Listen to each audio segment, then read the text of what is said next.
Hey folks, welcome out to the Dice Tower. My name is Chris Yee, and I'm going to be talking about one of my top 5 favorite games of all time. Ethnos has been in my collection for many years now. It's been one of my favorite games since it came out.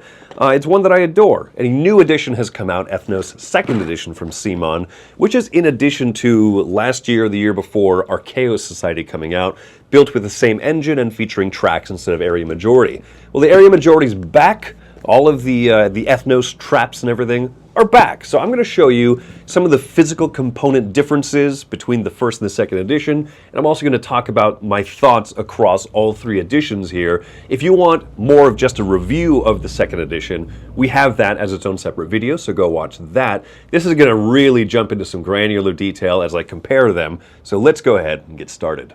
Looking at the boards here, you can see first the original map of Slovakia on the left versus Mario's Star Road on the right here. So obviously this has more of a magical kind of look to it, and this is literally a Central European country, but more muted colors. The score track goes to 60 in the original and 80 in the new one, so not 100 in either here. But generally speaking, everything is about kind of laid out the same. The scoring chart here is laid out much larger, more readable in the new one, and it has more room to breathe and more color differentiation. Here are the first edition components on top and the second on the bottom here of the different scoring cards, well, the cards that will end the round and the scoring tokens for the regions. You'll notice that there are no zeros anymore in the second edition. The scores in general are compressed. There's a 12, whereas there was not before in the original, but there's also no zeros or 2s, so the expected value is fairly different. 5 in the original game, if you sum it up and divide the average, whereas 6.44 of the new edition. Looking here at the faction-specific components, you'll see that the Merfolk board is replaced by the Koi board here in the second edition. It is going to function the exact same. As you move up this snaking path, and you get to, on certain places, put out your pagoda pieces or your discs onto any region that you want. But they did bump up the scoring on all of these. Instead of 1, 2, and 4, it is 4, 8, 10 points, you'll notice there. The orcs are now the monkeys, and they are going to function the same way. As you play into a region, you get to cover up with one of your pieces that colored region, and you can trade them in. But you'll notice that the trade-in value is much lower here, 1, 3, 6, 10, 15, 20 versus 0, 1, 3, 6, 10, 15. So they've kind of brought this down closer to the scoring of the groups of cards and such. The troll tokens are replaced by the foxes, and it's just a perfect one-to-one here. Tiebreakers if you use that faction. And then the giant tokens. When the giant gets passed around, which is now the bears, it is worth 4 points instead of 2 from the original. And the general scoring is just bumped up 2, 4, 6, 4, 8, 12. There's one new faction that was not in the original game, which replaces the halflings. And that brings in some new faction-specific components. When you play these, wherever you play the disc into with the raccoons, you're going to put out one of these discs here that will increase the value of first place in that region. You have to place out the 2s first, then you can go to the 4s, and then to the 6s. So this is the one thing that doesn't have a parallel in the original game. Here are all the cards laid out respectively. So the minotaurs are now the tigers, and the trolls are now the foxes, and so on and so forth. So you can see that in the new edition, the indexes are only on the left side of the color, showing the color and the symbol, whereas they were left and right indexed in the original. The color banner is different. It's not all over. And there is now iconography on the bottom of all the cards. And so this edition features a player aid, whereas the original version just had the text written on there. So you can see, take an unclaimed troll token with value up to X is now represented by this symbology over here with the foxes.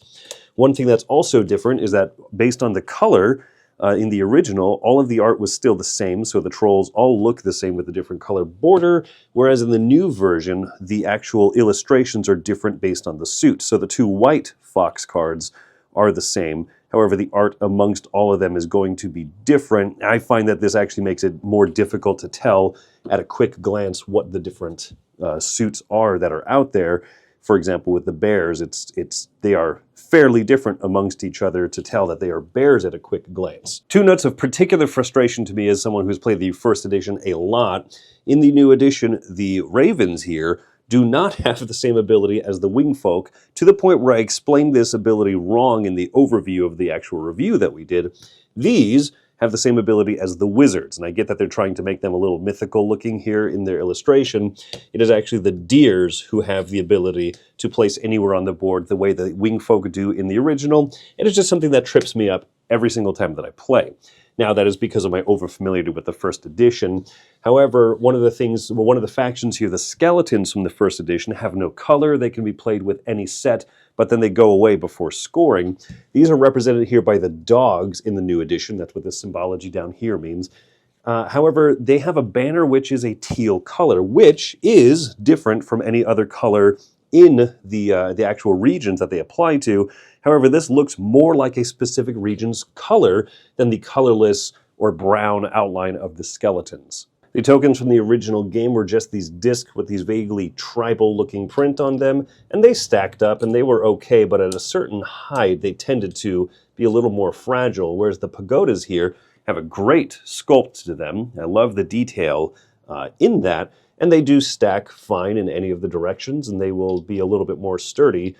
So they can be poked and tilted and knocked a little bit more and be a little more secure. The original Ethnos had one promo faction, the Fairies, so a 13th faction that you could play with that allowed you to swap the band of cards that you played with a previously played band in front of another player.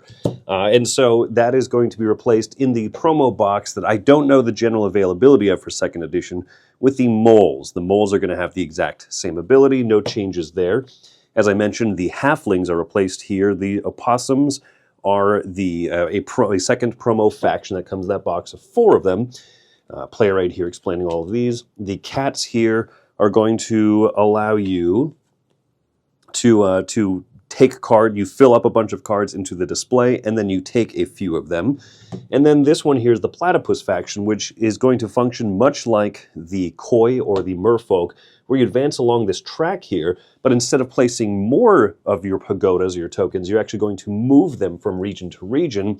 One quick thing to note, however, is that in the rule sheet here, it explains that the 3rd, 7th, 12th, 15th, and 18th spaces trigger these abilities for 1, 2, or 3 movements. It doesn't indicate how many movements you get on the board here, and also the 15th space, which is referenced in the rule sheet, does not show the platypus symbol, unfortunately. So those are the 4 promo factions. There are 2 variants shown in here. One is the recruitment mode, where the lineup of cards is never going to dip below 3. You flip over new cards to automatically fill it up. And then the solo mode here, where you play one person against one automated opponent, and you're going to use these 3 solo cards here and reveal cards for the opponent. And when these fill up to a certain number, it's going to activate and place out buildings into the different areas here. And it's just an automated opponent that you can play against, and it's okay. So, I mean, it's nicely done with only 3 extra components needed, but you have to play very specific factions when playing against it, and you're a little bit more written into those 6.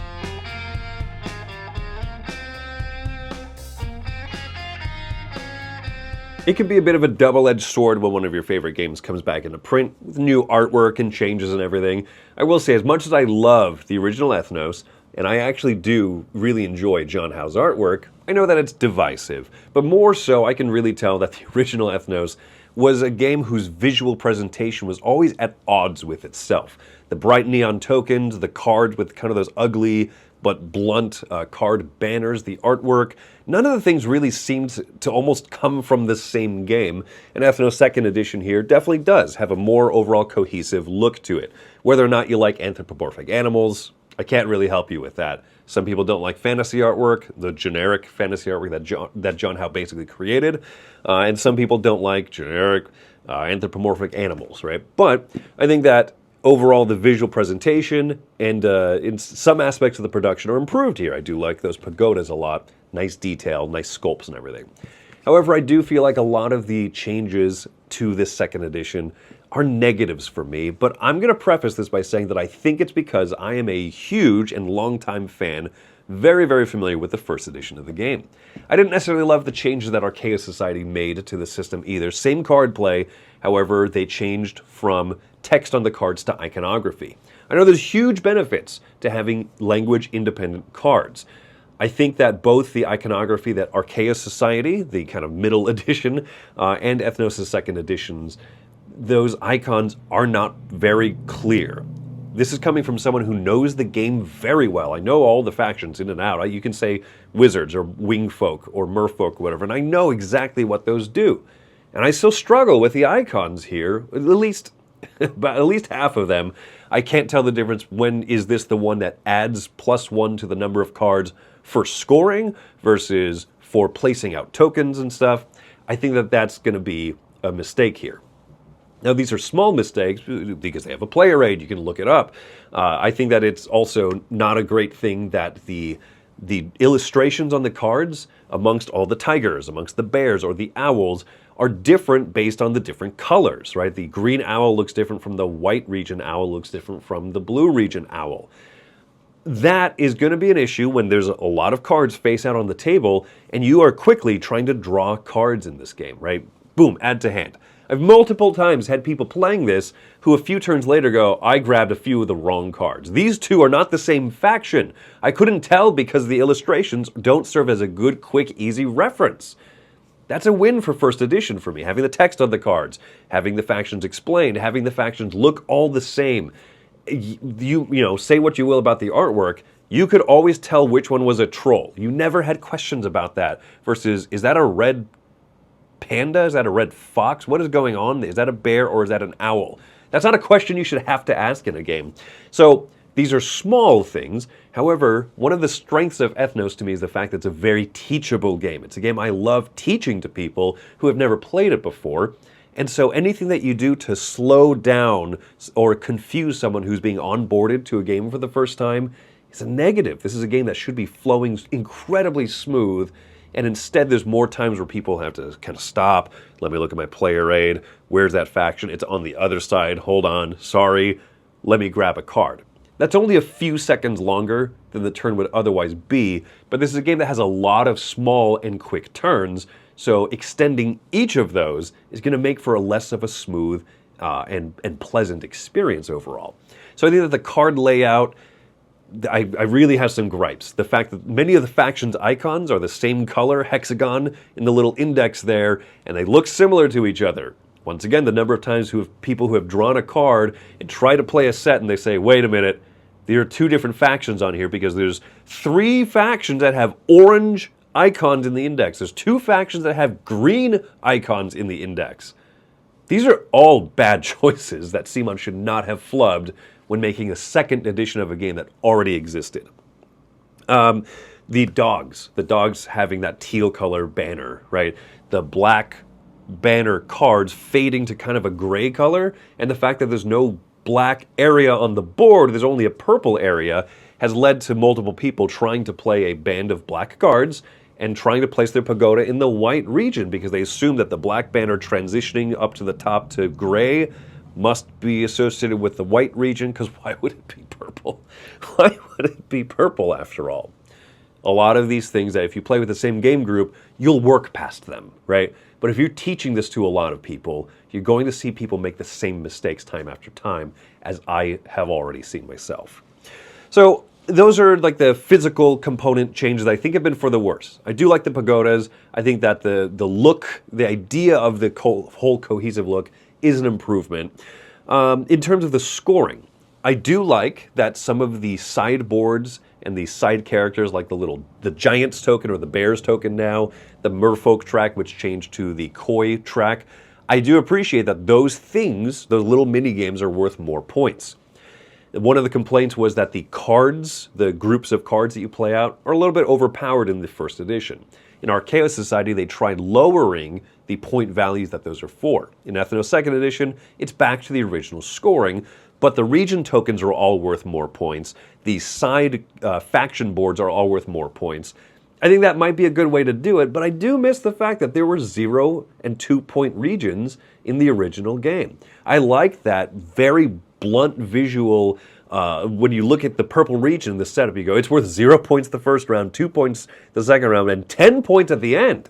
Maybe I should invest in that a little bit, but not too much early. I felt like that added to the significant choices you make, whereas having all the area majority tokens pretty much, minimum of 4 points, all the way up to 1 token worth 12 points, think that's a little bit of a mistake. It compresses the range a little bit, and you don't want to compress kind of the emotional range of a game, and that's what I found this did mathematically for me. There's no longer that tension where players are like, I don't want to dump into red, but near the last round of the game, because it's worth 0 to 10 points, people go, red, red, red!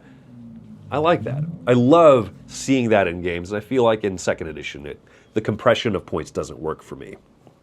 That being said, the new Raccoon faction is great. I think that that's a nice way to make those regions worth more points. Therefore, if that faction's in play, and if players really lean into it, you can separate the first round from the third round scoring, making regions worth more.